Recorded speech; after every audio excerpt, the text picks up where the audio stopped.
Tara guys, magluto muna tayo ng masarap na daing. Ayun na nga, sarap.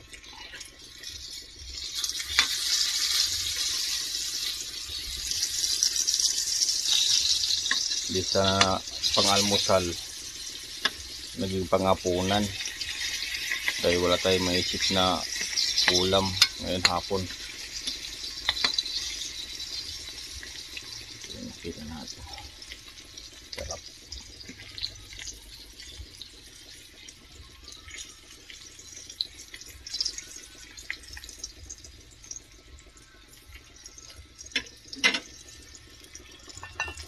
Tapos meron tayong masarap na sausawan.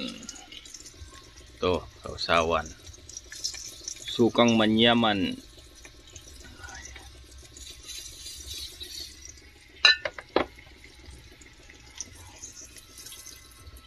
Meron pa dito, susunod natin mamaya, yung tinatawag nilang spice pada, mahaba.